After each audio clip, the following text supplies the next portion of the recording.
नमस्कार। भारतीय उद्योग जगत और परोपकार के क्षेत्र में एक ऐसा नाम है जिसे शायद ही किसी परिचय की जरूरत पड़े, रतन टाटा। आज हम उनके जीवन, उनके महत्वपूर्ण फैसलों और उनकी सोच के कुछ बेहद अहम पहलुओं पर थोड़ी गहराई से बात करेंगे। हाँ, बिल्कुल। एक ऐसा व्यक्तित्व जिसके बारे में जानने को हमेशा ही बहुत कुछ होता है। और हमारी ये बातचीत आधारित है Ratan Tata a life of vision and integrity नाम की किताब के कुछ चुने हुए हिस्सों पर। यह किताब उनके जीवन के कई, आप कह सकते हैं, पड़ावों को समझने में काफी मदद करती है। जी। तो इन हिस्सों के जरिए हमारा मकसद है उन मुख्य घटनाओं, उन महत्वपूर्ण निर्णयों और उस खास नजरिए को समझना जिसने रतन टाटा के प्रभावशाली व्यक्तित्व को गढ़ा है। हम उनके शुरुआती जीवन से लेकर फिर ग्लोबल लेवल पर उनके नेतृत्व और समाज के प्रति उनकी जो गहरी जिम्मेदारी रही है, उस पूरे सफर पर एक नजर डालेंगे। तो चलिए इस जानकारी की तह तक चलते हैं, यानी कि ओके, लेट्स अनपैक दिस। तो बातचीत की शुरुआत करते हैं उनके बचपन से। जन्म हुआ 1937 में मुंबई में, एक ऐसे परिवार में जिसका नाम ही मतलब भारतीय उद्योग का पर्याय है, टाटा परिवार। जी बिल्कुल। लेकिन जैसा कि किताब के शुरुआती अध्याय बताते हैं, उनका बचपन उतना सीधा साधा नहीं था जैसा शायद बाहर से लगे। हाँ, ये बात अक्सर लोग नहीं जानते। उनके माता पिता का अलगाव हो गया था जब वो काफी छोटे थे, और उनका पालन पोषण फिर उनकी दादी नवाज़बाई टाटा ने किया। ये अनुभव यकीनन उनके व्यक्तित्व पर गहरा असर डालने वाले थे। बिल्कुल। स्रोत भी बताते हैं कि बचपन से ही वे थोड़े शांत, शर्मीले और विनम्र स्वभाव के थे, और दादी नवाज़बाई का उनके जीवन पर काफी मजबूत प्रभाव रहा। कहते हैं उन्होंने ही उनमें वो मूल्य और जिम्मेदारी का भाव भरा। जी बिल्कुल। फिर आती है उनकी शिक्षा की बात। मुंबई में शुरुआती पढ़ाई हुई, उसके बाद वो उच्च शिक्षा के लिए अमेरिका गए। कॉर्नेल यूनिवर्सिटी से आर्किटेक्चर और स्ट्रक्चरल इंजीनियरिंग में बैचलर ऑफ साइंस की डिग्री ली। ये दिलचस्प है, आर्किटेक्चर ये सीधी बिजनेस लाइन नहीं थी। हाँ, ये थोड़ा अलग रास्ता था। बाद में उन्होंने हार्वर्ड बिजनेस स्कूल से एडवांस्ड मैनेजमेंट प्रोग्राम भी पूरा किया। तो ये जो एकेडमिक सफर था, इसने उन्हें एक ग्लोबल दृष्टिकोण और अलग-अलग क्षेत्रों की समझ दी होगी। शायद आर्किटेक्चर की पृष्ठभूमि चीजों को डिजाइन और संरचना के नजरिए से देखने में मदद करती हो सकता है, एक अलग पर्सपेक्टिव मिलता है उससे। लेकिन यहाँ एक बहुत ही दिलचस्प मोड़ आता है, जिसका जिक्र इस स्रोत के तीसरे अध्याय में काफी विस्तार से है। 1962 में जब वो अमेरिका से अपनी पढ़ाई पूरी करके भारत लौटे, तो उन्हें सीधी कोई एयर कंडीशन्ड केबिन या ऊंचा पद नहीं मिला। ऐसा नहीं हुआ। नहीं, बिल्कुल नहीं। बल्कि उन्होंने टाटा स्टील के जमशेदपुर प्लांट में काम शुरू किया, सीधे शॉप फ्लोर पर। हाँ? अब सोचिए, कॉर्नेल और हार्वर्ड का पढ़ा हुआ एक युवा, और वो चिलचिलाती गर्मी में मजदूरों के साथ कंधे से कंधा मिलाकर भट्टी पर पिघला हुआ लोहा संभाल रहा है, चूना पत्थर डाल रहा है, मशीनरी के साथ जूझ रहा है। हाँ, और ये अनुभव उनके करियर और नेतृत्व शैली के लिए शायद सबसे ज्यादा फॉर्मेटिव, मतलब निर्णायक साबित हुआ। पुस्तक इस बात पर बहुत जोर देती है कि ये सिर्फ कोई प्रतीकात्मक काम नहीं था कि बस कुछ दिन कर लिया। उन्होंने वाकई में कई महीने जमीनी स्तर पर बिताए। इससे उन्हें जो व्यावहारिक समझ मिली, जो श्रमिकों की रोजमर्रा की चुनौतियों और प्रोडक्शन प्रोसेस की बारीकियों का ज्ञान मिला, वो किसी क्लासरूम या बोर्डरूम में मिलना तो नामुमकिन था। सही बात है। उन्होंने संगठन की रीढ़ यानी उसके कर्मचारियों को करीब से जाना, उनकी समस्याओं को समझा। जैसा कि विवरण हमें दिखाता है, इस अनुभव ने न केवल उनके मन में श्रमिकों के प्रति एक गहरा सम्मान पैदा किया, बल्कि उन्हें कंपनी के ऑपरेशन की जमीनी हकीकत से भी रूबरू कराया। इसने निश्चित रूप से उनके बाद के नेतृत्व निर्णयों के लिए एक बेहद मजबूत और आप कह सकती हैं सहानुभूतिपूर्ण आधार तैयार किया। बिल्कुल। ये उनके नेतृत्व के उस सिद्धांत को भी दर्शाता है जिसका जिक्र बाद के अध्यायों में भी है, कि नेतृत्व सिर्फ ऊपर से निर्देश देना नहीं है, बल्कि संगठन की हर कड़ी को समझना और उसका सम्मान करना है। और ये उनके उसी शांत और विनम्र स्वभाव से भी जुड़ता है जिसकी बात पहले अध्याय में की गई थी। बिल्कुल। और इसी मजबूत नींव पर आगे चलकर उन्होंने बहुत बड़ी जिम्मेदारी संभाली। साल था 1991। जेआरडी टाटा, जो खुद टाटा समूह के एक महान और लंबे समय तक अध्यक्ष रहे, भारतीय उद्योग जगत की एक लीजेंड माने जाते हैं, उन्होंने रतन टाटा को टाटा समूह का नया अध्यक्ष नियुक्त किया। ये एक बहुत बड़ा बदलाव था, न सिर्फ टाटा समूह के लिए बल्कि पूरे भारतीय कॉर्पोरेट जगत के लिए। जी, एक युग का अंत और नए युग की शुरुआत जैसा था वो। और जैसा कि स्रोत के चौथे अध्याय में विस्तार से बताया गया है, ये उबरगंग, ये हस्तांतरण बिल्कुल आसान नहीं था, बिल्कुल भी नहीं। उन्हें समूह के भीतर ही कई शक्तिशाली और स्थापित नेताओं से कड़े विरोध और आलोचनाओं का सामना करने पड़ा। हाँ, ये काफी मुश्किल दौर था उनके लिए। कुछ लोग उनकी क्षमताओं पर सवाल उठा रहे थे, शायद उनकी विनम्रता को कमजोरी समझ रहे थे। उन्हें टाटा सन्स के पुराने दिग्गजों को रिटायर करने और समूह की कंपनियों पर सेंट्रल कंट्रोल मजबूत करने के लिए कुछ कड़े फैसले लेने पड़े थे। सही। और यहीं पर Here's where it gets really interesting, क्योंकि इन शुरुआती और काफी गंभीर चुनौतियों के बावजूद रतन टाटा ने न सिर्फ समूह को एकजुट रखा, बल्कि उसे एक नई बहुत महत्वाकांक्षी दिशा दी। उनके नेतृत्व में टाटा समूह ने एक अभूतपूर्व वैश्विक विस्तार का दौर देखा। स्रोत का 5वां अध्याय इस पर रोशनी डालता है। इसमें Tetley tea, UK, Corus steel Europe और फिर वो Jaguar Land Rover JLR UK जैसे बड़े और साहसी अंतर्राष्ट्रीय अधिग्रहणों का जिक्र है।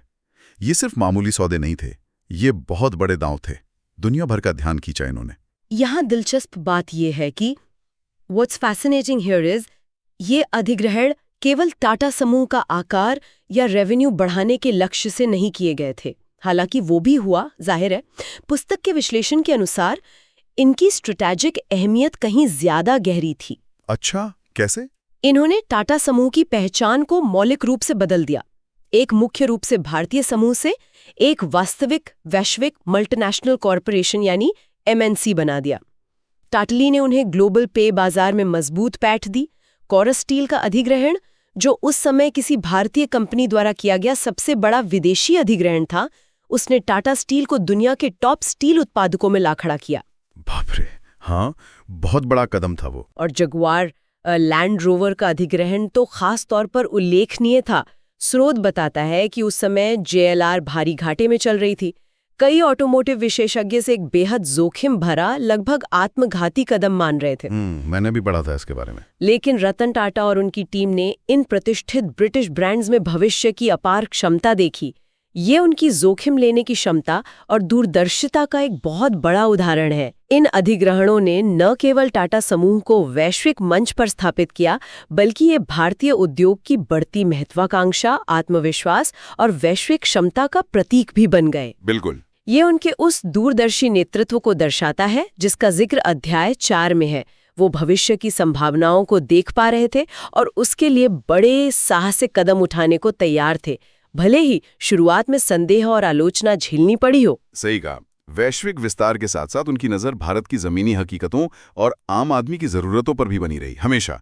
इसी सोच का सबसे बड़ा और शायद सबसे चर्चित उदाहरण था टाटा नैनो का सपना। हाँ, नैनो। स्रोत के 6ठे अध्याय में उसका बहुत विस्तार से वर्णन है। ये सिर्फ एक कार बनाने का प्रोजेक्ट नहीं था, ये एक जुनून था, एक महत्वाकांक्षी लक्ष्य। भारत के आम आदमी के लिए, खासकर स्कूटर पर चलने वाले परिवारों के लिए, एक सुरक्षित, सस्ती, सिर्फ 1 लाख रुपए की कार बनाना। 1 लाख की कार, ये कॉन्सेप्ट ही अपने आप में क्रांतिकारी था। बिल्कुल। इंजीनियरिंग के लिहाज से ये एक बहुत बड़ी चुनौती थी और टाटा मोटर्स की टीम ने इसमें काफी सरलता दिखाई, इसमें कोई शक नहीं। हालांकि जैसा कि हम जानते हैं और जैसा स्रोत भी विश्लेषण करता है, नैनो व्यावसायिक रूप से उतनी सफल नहीं हो पाई जितनी उम्मीद थी। हाँ, उसे कई मुश्किलों का सामना करना पड़ा। उत्पादन में फिर वो सिंगूर वाला भूमि अधिग्रहण विवाद, मार्केटिंग से जुड़ी चुनौतियां भी थीं। सही। लेकिन इसके पीछे की जो सोच थी, लाखों भारतीय परिवारों को पहली बार कार का मालिक बनाने का सपना और उस सपने को हकीकत बनाने के लिए किए गए असाधारण इंजीनियरिंग प्रयास, उसकी दुनिया भर में सराहना हुई। बिल्कुल हुई। तो इसका मतलब क्या है? So what does this all mean? ये साफ तौर पर दिखाता है कि रतन टाटा के लिए नवाचार या इनोवेशन का मतलब सिर्फ अगला बड़ा उत्पाद बनाना या बाजार में हिस्सेदारी बढ़ाना और मुनाफा कमाना नहीं था। नहीं, ये उनके लिए बड़े पैमाने पर लोगों की समस्याओं को सुलझाने और उनके जीवन को बेहतर बनाने का एक जरिया था। नैनो की कहानी अपनी सफलताओं और असफलताओं के साथ इसी सोच का प्रतीक है। हाँ, और स्रोत इस बात पर भी प्रकाश डालता है कि नैनो की चुनौतियां सिर्फ इंजीनियरिंग तक सीमित नहीं थीं, बल्कि मार्केटिंग और ब्रांड पोजीशनिंग की रणनीतिक गलतियों ने भी उसकी विफलता में भूमिका निभाई। ये किसी भी महत्वाकांक्षी परियोजना के लिए एक महत्वपूर्ण सबक है। ये भी एक पहलू है। बिल्कुल। और ये सोच, यही दर्शन कि व्यापार का उद्देश्य समाज की भलाई से जुड़ा होना चाहिए, उनके सामाजिक कार्यों और परोपकार में भी स्पष्ट रूप से झलकता है। जैसा कि स्रोत के 7वें अध्याय में विस्तार से बताया गया है, टाटा ट्रस्ट्स, जिनकी अध्यक्षता भी रतन टाटा ने लंबे समय तक की, उनके माध्यम से समाज में उनका योगदान बहुत व्यापक और गहरा है। हाँ, टाटा ट्रस्ट का काम तो जबरदस्त है। ये सिर्फ कभी कभार किया जाने वाला दान या चैरिटी नहीं है, बिल्कुल नहीं, बल्कि एक संस्थागत, सुव्यवस्थित और दीर्घकालिक प्रयास है। पुस्तक बताती है कि ट्रस्ट्स का काम कई क्षेत्रों में फैला हुआ है। गुणवत्तापूर्ण शिक्षा को सुलभ बनाना, स्वास्थ्य सेवाओं को बेहतर करना, खासकर ग्रामीण और पिछड़े इलाकों में जी, ग्रामीण विकास को गति देना, साफ पानी और स्वच्छता मुहैया कराना और लोगों के लिए आजीविका के स्थायी अवसर पैदा करना। ये उनके इस गहरे विश्वास से जुड़ा है जिसका जिक्र अध्याय 9 में उनके दर्शन के तहत किया गया है कि व्यापार की सफलता का असली पैमाना केवल आर्थिक लाभ नहीं बल्कि समाज के उत्थान में उसका योगदान है। सही। ये टाटा समूह की एक पुरानी परंपरा भी रही है जिसे JRD टाटा ने आगे बढ़ाया था और रतन टाटा ने उसे और मजबूत किया और एक नई ऊंचाई दी। हाँ, ये लेगेसी का हिस्सा है। अगर हम इसे बड़ी तस्वीर से जोड़ें, if we connect this to the bigger picture, तो ये स्पष्ट होता है कि उनके लिए व्यवसाय चलाना और समाज के प्रति अपनी जिम्मेदारी निभाना ये दो अलग-अलग या परस्पर विरोधी चीजें नहीं थीं। वे एक ही सिक्के के दो पहलू थे, एक दूसरे से जुड़े हुए। उनकी नज़र में एक सफल और टिकाऊ व्यवसाय वही है जो अपने सभी हितधारकों, कर्मचारी, ग्राहक, शेयरधारक और सबसे महत्वपूर्ण जिस समाज में वो काम करता है, सबके लिए मूल्य और सकारात्मक प्रभाव पैदा करे। स्रोत में प्राकृतिक आपदाओं या राष्ट्रीय संकट के समय उनकी और टाटा समूह की तत्काल और उदार सहायता के कई उदाहरणों का भी उल्लेख है जो इसी सोच का प्रमाण है। वे भारत में वैज्ञानिक अनुसंधान और उच्च शिक्षा संस्थानों को भी भारी समर्थन देते रहे हैं। बिल्कुल, उनकी इसी व्यापक सोच, उनके नेतृत्व और समाज के प्रति उनके योगदान का सम्मान भी उन्हें भरपूर मिला है। स्रोत का 8वां अध्याय उनके द्वारा प्राप्त सम्मानों और पुरस्कारों का विस्तृत विवरण देता है। भारत सरकार ने उन्हें देश के 2 सर्वोच्च नागरिक सम्मानों पद्म भूषण साल 2000 में और पद्म विभूषण साल 2008 में से नवाजा। जी, ये बहुत बड़ी बात है किसी उद्योगपति के लिए। बिल्कुल, ये उनके कद को दर्शाता है। और इतना ही नहीं, अंतर्राष्ट्रीय स्तर पर भी उन्हें सिर्फ एक सफल बिजनेस लीडर के तौर पर ही नहीं देखा जाता, बल्कि एक नैतिक, जिम्मेदार और दूरदर्शी स्टेट्समैन के रूप में देखा जाता है। पुस्तक बताती है कि उन्हें यूके की महारानी द्वारा मानद नाइटहुड जैसी उपाधियों सहित कई देशों और दुनिया के प्रतिष्ठित संस्थानों से मानद उपाधियां और पुरस्कार मिले हैं। व्यक्तिगत जीवन की बात करें तो जैसा कि 9वें अध्याय में उल्लेख है, वे अविवाहित रहे हैं और हमेशा एक बेहद निजी और लो प्रोफाइल जीवन जिया। वे मीडिया की चकाचौंध से दूर रहना पसंद करते हैं।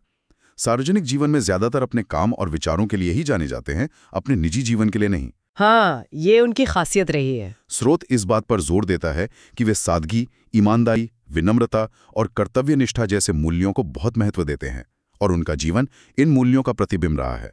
उनमें दिखावा या अहंकार का भाव बिल्कुल नहीं दिखता, जो इतने बड़े समूह के मुखिया के लिए आप कह सकते हैं असाधारण बात है। हाँ, और ये जानना और समझना महत्वपूर्ण है। जैसा कि पुस्तक विश्लेषण करती है कि रतन टाटा के प्रति जो गहरा सम्मान समाज में है, वो केवल उनकी व्यावसायिक सफलताओं या टाटा समूह के विशाल आकार के कारण नहीं है, बल्कि ये काफी हद तक उनके द्वारा लगातार अपनाए गए मूल्यों का प्रतिबिंब है। ईमानदारी, पारदर्शिता, नैतिक आचरण, कर्मचारियों के प्रति देखभाल और समाज के प्रति गहरी जिम्मेदारी का वो अटूट भाव। बिल्कुल सही। उन्होंने ये करके दिखाया कि बहुत बड़े पैमाने पर वैश्विक व्यापार करते हुए भी नैतिक मूल्यों और सिद्धांतों पर दृढ़ता से टिके रहना संभव है, बल्कि जरूरी है। यही मूल्य, जैसा कि इस स्रोत के अंतिम अध्याय 10 में उनकी विरासत यानी लेगेसी के बारे में कहा गया है, उनकी स्थायी विरासत का एक अभिन्न और शायद सबसे महत्वपूर्ण हिस्सा है। उन्होंने टाटा समूह को न केवल आर्थिक रूप से कई ज्यादा मजबूत किया और उसे सही मायने में वैश्विक बनाया, बल्कि उसे एक नैतिक दिशा और मजबूत चरित्र भी प्रदान किया। उनकी विरासत सिर्फ बैलेंस शीट के आंकड़ों में नहीं है, बल्कि टाटा ब्रांड के साथ जुड़े उस विश्वास और सम्मान में भी निहित है। बहुत खूब कहा। तो इन अंशों के गहन अध्ययन से हमने रतन टाटा के जीवन और उनके नजरिए के कई महत्वपूर्ण और प्रेरणादायक पहलुओं को समझा। एक ऐसी शुरुआत जो बाहरी तौर पर विशेषाधिकार प्राप्त लग सकती है, लेकिन जिसमें व्यक्तिगत चुनौतियां थीं। फिर जमीनी स्तर पर कठोर अनुभव से सीखना, टाटा समूह को साहसिक फैसलों के साथ अभूतपूर्व वैश्विक विस्तार देना, नैनो जैसा आम आदमी से प्रेरित लेकिन जोखिम भरा नवाचार करना, और सबसे अहम, व्यापार के साथ साथ समाज सेवा और परोपकार के प्रति एक गहरी, अटूट और संस्थागत प्रतिबद्धता दिखाना। जी, एक बहुत ही प्रभावशाली सफर। बिल्कुल। जैसा कि स्रोत सामग्री के अंत में बहुत खूबसूरती से निष्कर्ष निकाला गया है, उनका जीवन और कार्य हमें सिखाता है कि असली और स्थायी सफलता केवल मुनाफा कमाने या बाजार पर कब्जा करने में नहीं है, बल्कि अपने मूल्यों पर टिके रहकर नैतिकता के साथ काम करते हुए समाज और देश के लिए कुछ सार्थक और सकारात्मक योगदान देने में है। और ये पूरी चर्चा एक महत्वपूर्ण सवाल उठाती है। This raises an important question. इन अंशों और रतन टाटा के जीवन के उदाहरण के आधार पर किसी व्यक्ति या किसी संगठन की विरासत को वास्तव में क्या चीज परिभाषित करती है? क्या ये मुख्य रूप से व्यावसायिक सफलता, बाजार में हिस्सेदारी और आर्थिक लाभ है, या फिर ये समाज पर पड़ने वाला व्यापक, सकारात्मक और स्थायी प्रभाव, अपनाए गए नैतिक मूल्य और आने वाली पीढ़ियों के लिए छोड़ी गई प्रेरणा है? सोचने वाली बात है। रतन टाटा का जीवन निश्चित रूप से हमें इस सवाल पर गहराई से सोचने और शायद अपनी प्राथमिकताओं पर पुनर्विचार करने को मजबूर करता है। बिल्कुल। इसी विचार के साथ हम आज की ये विस्तृत पड़ताल यहीं समाप्त करते हैं।